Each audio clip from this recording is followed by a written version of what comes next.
이 세상에 멈춰서는 안 되는 게 있습니다. 멈추면 큰일 나는 게 있어요. 그게 뭔지 아세요? 네, 지구입니다. 지구는요, 하루에 한 번씩 좌전을 하고요, 1년에 한 번씩 태양을 도는 공전을 합니다. 만약에 이 지구가 좌전을 그 자리에서 탁 멈추거나 공전을 멈춰버리면 어떤 일이 벌어질까요? 여러분 상상해 보셨어요? 아마 그냥 자연히 지구가 돌아가니까 그냥 우리는 못 느끼잖아요. 너무 크니까. 근데 지구는 지금도 돌고 있습니다.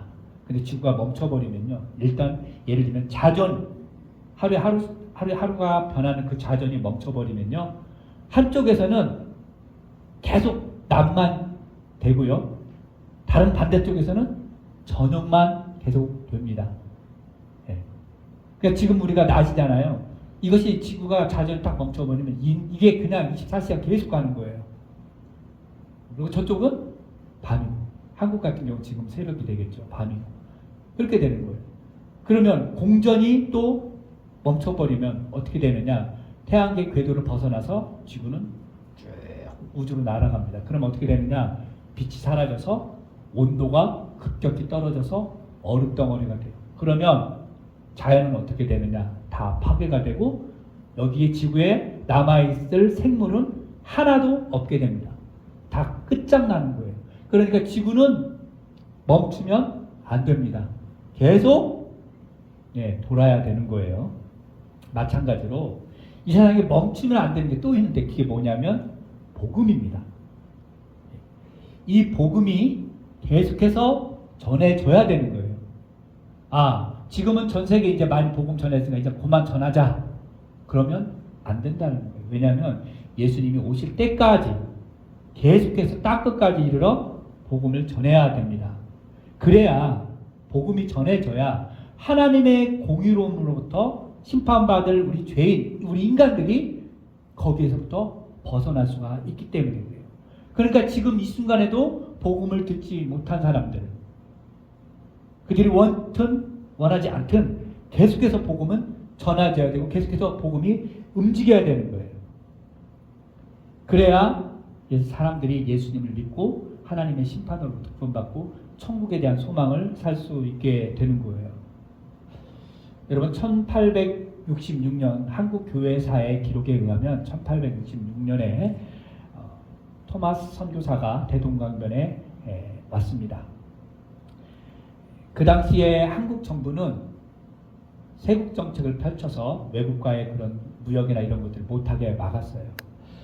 그럼에도 불구하고 이 토마스 선교사가 휴먼호를 타고서 이 대동강변에 와서 복음을 전하려고 할 때에 그곳에 내리자마자 참수형을 당했습니다. 그러니까 제대로 예수 믿으십시오라고 말도 못 해보고 죽음을 당했어요. 그래서 기록에 의하면 박충권이라고 하는 사람이 토마스 선교사를 칼로 목을 베었다고 그래요. 근데 이 선교사님이 1866년 이전 3년 전에 부인과 함께 중국으로 선교를 왔었습니다. 이미. 그런데 그때 아내가 임신한 상태였다고 그래요. 그런데 아이가 유산을 해서 아이가 죽었어요. 그리고 그 뒤로 얼마 못 가서 그 부인도 죽게 되었습니다. 그러니까 아이도 죽고 부인도 죽은 상태였어요. 그리고 3년 뒤에 1866년에 그 아픔을 끌어안고 복음을 전해야 되겠다는 예수님의 그 명령, 복음을 전하라고 하는 그 명령에 순종해서 자기의 그 자녀를 잃고 부인을 잃은 그 아픔을 가지고 성경을 들고 대동강으로 들어왔다는 거예요. 그런데 거기서 복음을 제대로 전하지도 못하고 참수형 당하고 죽게 되었습니다. 왜 이랬을까요? 자기 자녀가 죽고 부인이 죽은 그런 아픔을 안고서 내가 전하지 않으면 안 되겠다라고 하는 그 마음 하나 가지고 그 예수님 말씀에 순종하고 그 아픔을 끌어안고서 계속해서 복음을 전했어요. 멈추면 안 되었기 때문에. 주님의 명령이기 때문에 복음을 멈추지 말라고 하는, 전하는 것을 멈추지 말라고 하는 그 주님의 말씀 때문에 그 토마스 선교사가 복음을 전했고요. 그 후로 많은 선교사들이 이 땅 가운데 와서 복음을 전했습니다. 우리가 계속해서 보는 이 사도행전을 보면요, 복음이 이제 세상으로 펼쳐지는 그런 것을 계속 보게 됩니다. 성령에 힘입어서 사도들이, 그리고 제자들이, 그리고 그리스도인들이 복음을 전합니다. 복음을 전할 때 순탄하게 전한 것은 아니라는 것은 이미 우리는 보았어요. 핍박도 받고요, 순교도 당했습니다. 멈추지 않았어요. 계속해서 복음을 전했습니다. 오늘 우리가 함께 읽은 본문은요, 바울과 바나바가 이제 이고니온에서 계속해서 복음을 전하는 상황이 기록되어 있습니다. 오늘 성경을 보면 결국에는 이 멈추지 않는 복음에 대해서 이야기를 해요. 그래서 복음은 멈추지 않습니다라고 해서 우리 1절과 6절과 7절에서 계속해서 복음이 전해진 이야기를 하고 있어요. 그러니까 복음을 바울과 바나바가 전했을 때 많은 사람들이 예수님을 믿고 돌아왔다고 그랬죠. 오늘 성경 1절에도 보니까 유대와 헬라의 허다한 무리가 믿더라라고 했습니다. 말씀을 전하니까 믿게 되었다라는 거예요. 그러니까 전하니까 믿게 되었다라는 거죠. 근데 이곳에 이고니온에 와서 복음을 전했는데 사람들이 거기서도 또 핍박이 있었습니다. 그런데 핍박이 있다 보니까 여기 성경에 보면 이제 다른 데로 또 이동을 하거든요. 핍박이 오니까 두려워서 무서워서 도망간 것이 아니라 약간 전략을 또 바꿨을 뿐입니다. 그전에도 우리가 지난주에 봤지만 13장에서도 경건한 부인들과 그 유력자들을 선동해서 바울과 바나바를 박해하여 쫓아냈다고 했잖아요. 쫓아내서 와서 오늘 여기 이고니온에 온 거예요. 물론 이고니온에 보면 또 돌로 치려고 하는 그 위험이 있기 때문에 또 떠나거든요. 핍박이 무서워서 떠났다기보다는 전략을 좀 바꾼 거예요. 여기서 전하다가 안 되니까 이쪽으로 다른 데로 또 간 거죠. 그런 의미에서 마태복음 10장 23절 말씀 우리가 좀 기억해 볼 필요가 있습니다. 마태복음 10장 23절에 보니까 뭐라고 되어 있냐면 이 동네에서 너희를 핍박하거든 저 동네로 피하라. 그러니까 이 동네에서 복음을 전하러 핍박이 오면 그냥 멈추지 말고 다른 동네에 가서 또 계속해서 전하라 했던 예수님의 말씀을 기억해 볼 필요가 있어요. 아마 바울과 바나바도 그것을 어쩌면 기억하고 직접 들은 건 아니겠지만 그런 것들 염두에 두고 멈추지 않고 계속해서 핍박을 피해서 복음을 전했다라는 거예요. 예수님이 부활하시면서 제자들에게 부탁한 말씀 늘 강조하지만 사도행전에서 말하는 중요한 말씀 딱 끝까지 이르러 내 증인이다라고 하신 그 말씀이 2000년 전에 전해졌잖아요. 제자들에게. 그리고 그 말씀이 계속해서 제자들과 수많은 그리스도인들이 2000년 동안 계속해서 지켜져 왔습니다. 그리고 순종했어요. 복음을 전할 때 많은 사람들이 기쁨으로 받았기도 했지만 성경에 본 대로 그것을 거부하는 사람도 있었다라는 거예요. 그런데 한 번도 복음은 멈춘 적이 없었어요. 예루살렘에서 시작해서 유대와 사마리아와 오늘 성경 여기 이고니온 지역은 어디냐? 지금으로 말하면 튀르키예, 옛날에 우리 터키라고 그랬죠. 그 튀르키 지역까지 복음이 전해졌어요. 그리고 계속해서 유럽으로 확산이 되고 영국으로 가고 영국에서 미국으로, 미국에서 아시아로 계속해서 확산이 돼서 한국까지, 그리고 이제 중동의 아랍 국가까지, 모슬렘 국가까지 복음이 계속해서 확산이 되고 있다는 거예요. 한 번도 복음은 멈춰진 적이 없습니다. 앞에서도 잠깐 말씀드렸던 토마스 선교사가 이제 와가지고 복음을 전하지도 못하고 대동강에서 죽게 됐을 때 성경책이 뿌려졌거든요. 나중에 토마스 선교사를 죽였던 박충권이라는 사람이 나중에 예수를 믿게 되었습니다. 그리고 그분이 나중에 교회 장로가 돼서 교회를 세우는 일을 했어요. 선교사를 죽였던 사람이 예수를 믿게 되고 장로가 되고 교회 일들을 많이 했어요. 그래서 그 평양에 그런 일들이 있으니까 계속해서 복음이 확산되니까요. 1907년에 한국교회사에 보면 평양 대부흥운동이라고 해서 평양에서 예수 믿는 사람들이 엄청 많이 나오게 되었다는 거예요. 그런 복음의 불줄기가 평양에서부터 계속해서 전해져서 지금 저와 여러분에게까지 복음이 전해졌다라는 거예요. 과거 선교사들이 한 번도 포기하지 않고 목숨을 걸고 전했던 그 일들이 오늘 우리가 이제 바턴을 이어받아서 계속하고 있다라는 거예요. 그래서 그런 의미에서 우리 미들타운 한인교회가 여기 세워졌던 이유도 하나가 우리가 그냥 한인 커뮤니티가 없어서 우리 한인교회를 한번 세워보자 이것이 아니라 복음을 전하기 위해서. 이곳에서 한인들이 이제 앞으로 많이 이사 올 것이고 또 주변에도 여러분 주변에도 예수 믿지 않는 친척들이 있고 친구들이 있다면 그분들에게도 계속해서 복음을 전하는 것. 그래서 이 복음을 전하는 것은 천사도 흠모할 만한 귀한 일입니다. 천사에게도 맡기지 않았어요. 사실 천사가 우리 사람들 인구수보다 훨씬 많을 거거든요. 그러면서 천사에게 맡기지 않았어요. 우리 사람에게. 이 땅을 오늘 살아가는 우리들에게 하나님이 복음을 전하라고, 그래서 복음을 멈추지 말라고 우리에게 맡긴 거예요. 바나바와 바울이 그들이 핍박이 있었지만 그것을 멈춘 것이 아니라 주님의 명령에 순종해서 계속해서 복음을 전했다라는 거예요. 그런데 오늘 이들이 그냥 전한 것이 어떻게 그냥 전했냐? 그냥 전한 게 아니라 주님을 힘입어서 전했다라는 거예요. 3절에 보니까. 우리 3절 말씀 보니까요. 두 사도가 오래 있어 주를 힘입어 담대히 말하니 주께서 그들의 손으로 표적과 기적을 일으켰다. 주님을 힘입어 담대히 전했다라는 거예요.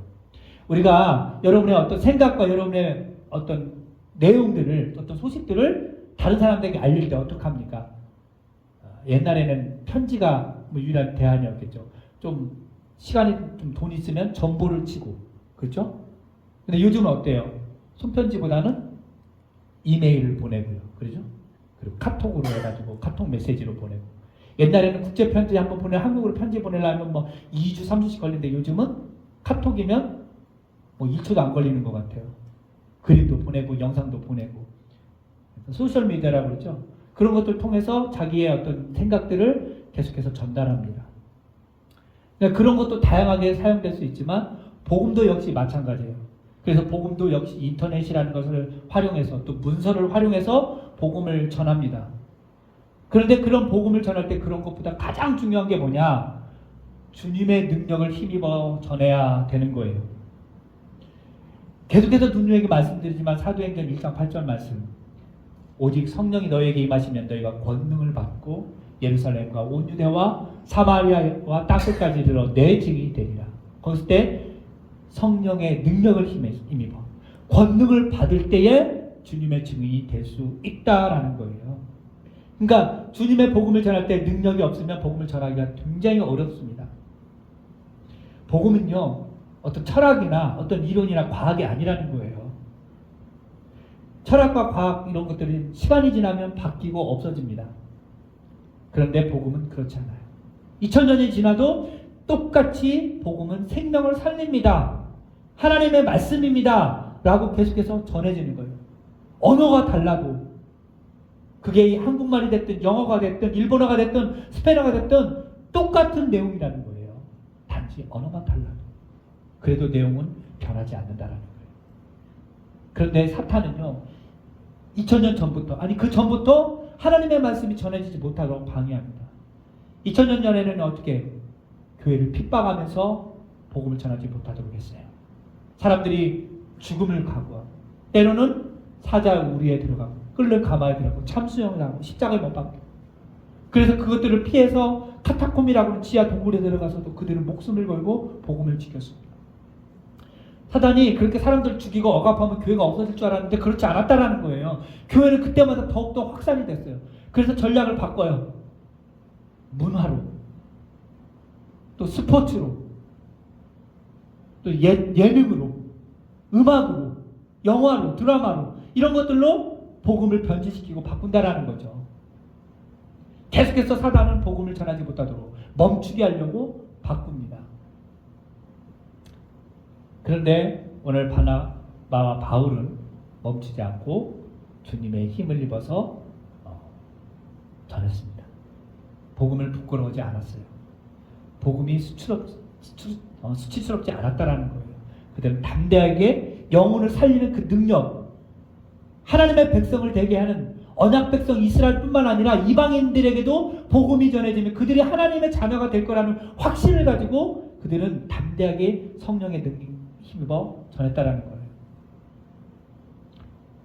그런데 우리들의 모습을 보면 가끔씩 우리가 그런 영혼을 살리는 그 능력의 복음이 우리에게 주어졌음에도 불구하고 우리가 복음을 전할 때 움츠려들 때가 있어요. 왜 그럴까요? 그것은 전능하신 하나님의 그 능력을 제대로 보지 못하고 눈에 보이는 세상의 어떤 문화들, 그리고 세상의 그런 세속주의들, 인본주의에 너무 우리가 밀려서 영혼 살리는 이 복음을 제대로 전하지 못하고 있다라는 것입니다. 바울과 바나바도 그랬다는 거예요. 분명히 거기에도 복음을 반대하는 세력들이 있었고요. 철학이 있었고 문화가 있었고 문학이 있었고 법이 있었어요. 그럼에도 불구하고 움츠러들지 않고 그들이 복음을 한결같이 전할 수 있었던 것은 세상보다 크신 하나님을 그들이 바라보았고 믿었기 때문에 담대하게 전했다는 거예요. 주의 힘을 힘입어 복음을 오늘 전했다라는 거예요. 이것을 우리가 똑같이 본받아야 되는 거예요. 그렇게 복음을 전할 때 뭐가 일어나느냐? 표적과 기사가 일어난다라고 오늘 말씀하고 있죠. 3절에 계속해서 보면 그들의 손으로 표적과 기사를 행하게 하여서 자기의 은혜의 말씀을 증언하였다. 복음을 전하니까요. 그들이 담대하게 그렇게 전할 때 무슨 일이 일어나느냐? 표적과 기사가 일어났다. 이것은 예수님께서도 말씀하셨던 거예요. 예수님도 천국 복음을 전할 때 가는 곳마다 어떤 일이 일어났어요? 말씀만 전하지 않았어요. 병자를 일으켰죠. 귀신을 쫓고 죽은 자를 살리고 문둥병을 고치고 눈먼 자 눈뜨게 하고 말 못한 자 말 일어나게, 손 마른 자 손을 펴지게 하는 그런 일들이 일어났어요. 심지어는 먹을 것이 없으니까 보리떡 5개, 물고기 2마리로 사람들을 5,000명씩, 7,000명씩 먹였다라는 거예요. 이 일들이 예수님이 하셨던 것처럼 오늘 바울과 바나바도 역시 동일하게 복음을 전하면서 표적이 일어났다라는 거예요. 근데 요즘 조금 위험스러운 것이 있는 게 뭐냐면 이 복음 전하는 거하고 상관없이 신유 집회, 은사 집회, 이런 것들을 하는 거예요.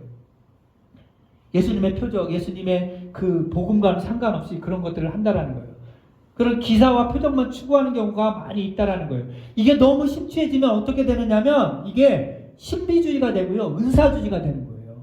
복음은 없고 말씀은 없고 그저 막 그 감정에 힘입어서 말씀 없고 그냥 기적, 병고침, 예언 이런 것들만 심취해서 그런 것들을 추구하는 경우가 있다라는 거예요. 교회에서 놓치지 말아야 될 건 뭐냐면 말씀과 즉 복음과 이런 표적과 기사가 함께 가야 된다는 겁니다. 따로따로 가서는 안 된다는 거예요. 복음이 사람을 살리는 능력이라는 것을 뒷받침하기 위해서 사실은 이런 표적과 기사가 일어난다라는 거예요. 우리들도 가능하다라는 거예요. 바울과 바나바도 복음을 전할 때 그런 일들이 일어났지만 우리도 그런 것들이 일어납니다.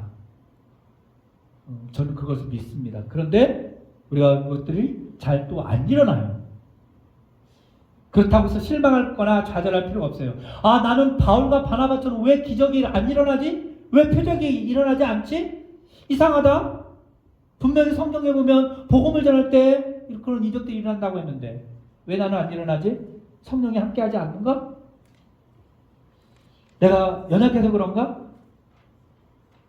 그렇지 않다라는 거예요. 하나님께서는요, 우리가 복음을 전할 때 필요하면 그런 표적과 기사도 일으키시는 거예요. 그러니까 반대로 그런 표적들이 안 일어난다고 해서 안 일어나니까 나 복음 안 전해 이러면 또 안 된다라는 겁니다.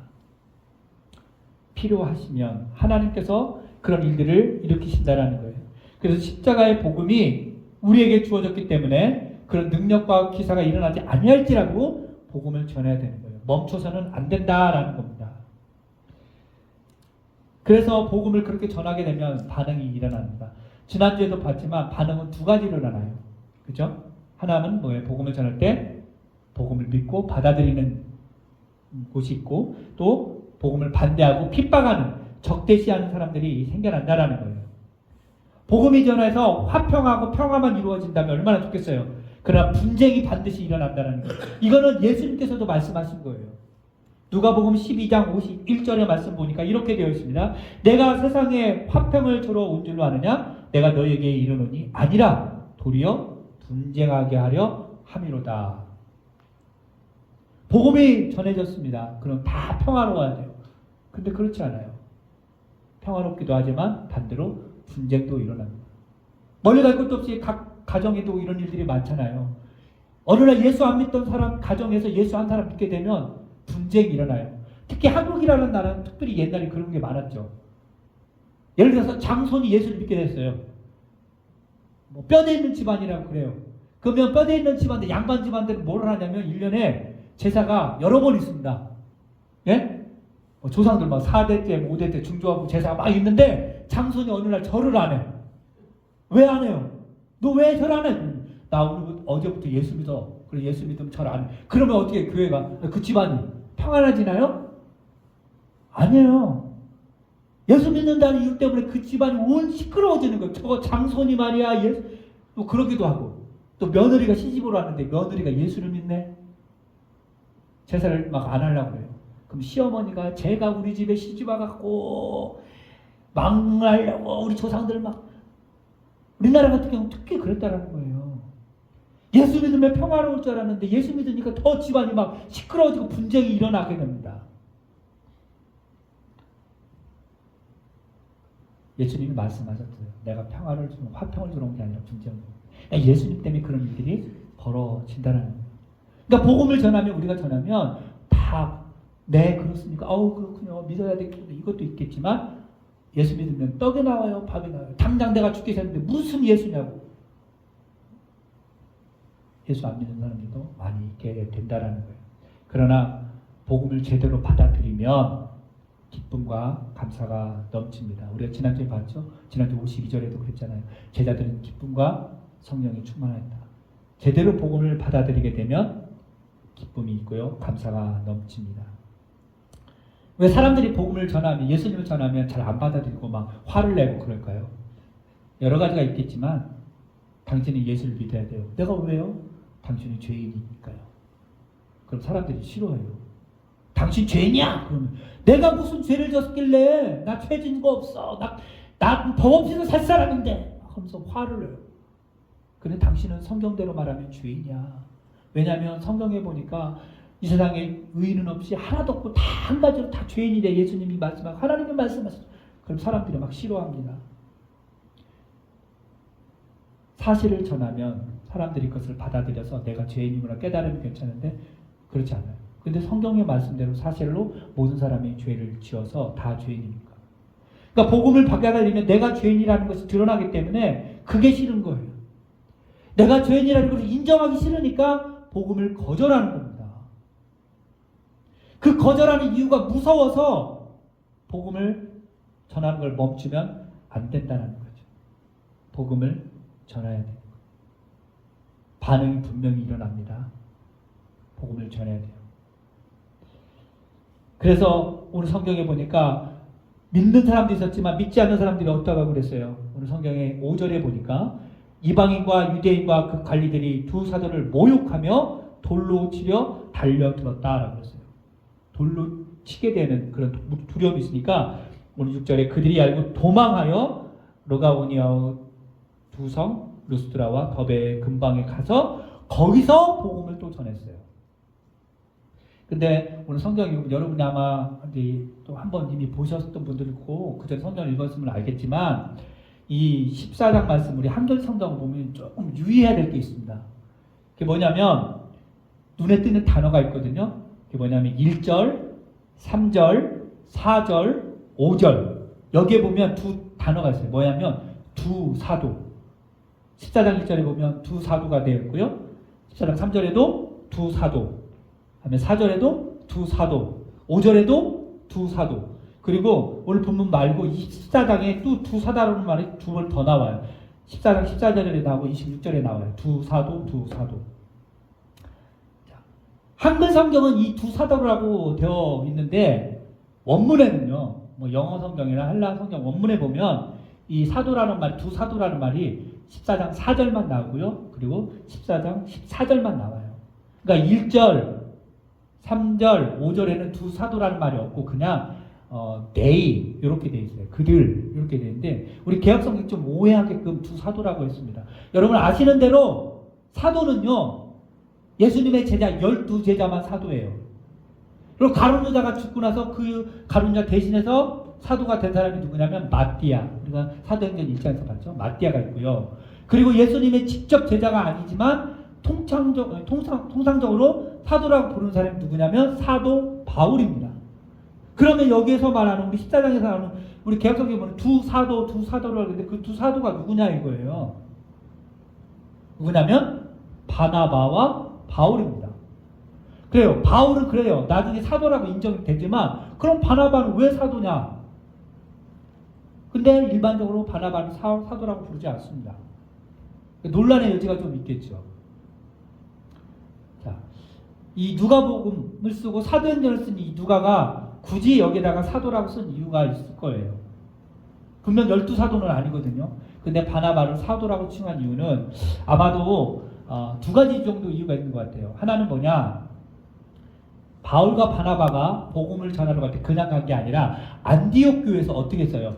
두 사람을 선택했죠. 그리고 안디옥 교회에서 공식적으로 그들에게 안수를 하고 복음을 전하는 선교사로 세웠어요. 즉 당신들은 교회를 대표해서 우리 안디옥 교회를 대표해서 복음을 전하는 선교사입니다. 메신저입니다. 해서 사도의 어떤 위치를 정해준 거고요. 또 하나는 5장 사도행전 5장 12절에 이런 말씀이 있어요. 사도행전 5장 12절에 사도들의 손을 통하여 민간의 표적과 기사가 많이 일어나매 믿는 사람이 다 마음을 같이 하였다. 이런 말이 있거든요. 그러니까 사도들의 손을 통하여 민간의 표적과 기사가 많이 일어났다라는 말. 5장 12절 말씀. 그리고 오늘 본문 말씀에 뭐라고 되어 있어요? 아까도 봤지만 한 절에 주께서 그들의 손으로 표적과 기사를 행하게 하셨다라고 했습니다. 그러니까 바울과 바나바의 손을 통하여 기사과 표적이 행하여졌다라고 했을 때 5장 12절에 그 사도들이 했던 것과 똑같이 바울과 바나바가 표적과 기사를 주님을 통하여 주님께서 그들 손을 통해서 했기 때문에 바울과 바나바가 사도로서 충분히 인정을 되는 그렇게 돼서 오늘 성경에 우리 개혁 성경에 특별히 두 사도라는 말을 여러 번 기록했다라는 거예요. 자, 그래서 우리가 성경을 읽을 때 좀 우리가 알고 있는데 통상 12명 사도밖에 없는데 왜 두 사도라고 이렇게 했지라고 했을 때 오해가 없기를 바라고요. 말씀을 정리할게요. 자, 복음은 아까 처음에 말했던 지구의 자전과 공전처럼 멈추면 안 됩니다. 복음을 주님 오시는 그날까지 계속해서 전해줘야 되는 거예요. 사람을 통해서 전해지든지 인터넷을 통해서 전해지든지 어떤 문서를 통해서 전해지든지 끊임없이 주님이 오실 때까지 전해줘야 돼요. 전 세계적으로. 이 일을 복음 전하는 일을 다른 사람이 하는 게 아니라 저와 여러분이 그 일을 감당해야 됩니다. 성령을 힘입어서 주의 능력 힘입어서 담대히 전해야 돼요. 사람들의 어떤 반응이 무서워서 나를 핍박할 것 같아서 거절할 것 같아서 복음을 멈추는 것이 아니라 계속해서 전해야 되는 거예요. 지혜롭게 또 대처하면서 하나님을 찬양하며 우리가 복음을 전해야 돼요. 이 귀한 일, 천사도 흠모할 만한 이 귀한 일을 저와 여러분에게 맡겨주셨습니다. 이 일을 잘 감당해서 하나님이 기뻐하실 그 일을 복음 전하는 일을 저와 여러분이 주님 오실 때까지 끝까지 잘 감당하는 우리가 되기를 주님의 이름으로 축복합니다. 기도하겠습니다. 하나님 아버지 은혜와 사랑을 감사드립니다. 하나님 우리를 통하여 복음을 맡겨주셨고 이 복음이 땅끝까지 이르러 전해지기를 소망합니다. 천사가 흠모할 만한 일입니다. 주님께서 함께해 주시고 아버지 하나님 우리에게 능력을 더하여 주시옵소서. 우리 교회가 우리 성도들이 저희가 그렇게 되기를 소망합니다. 예수님의 이름으로 기도드립니다. 아멘.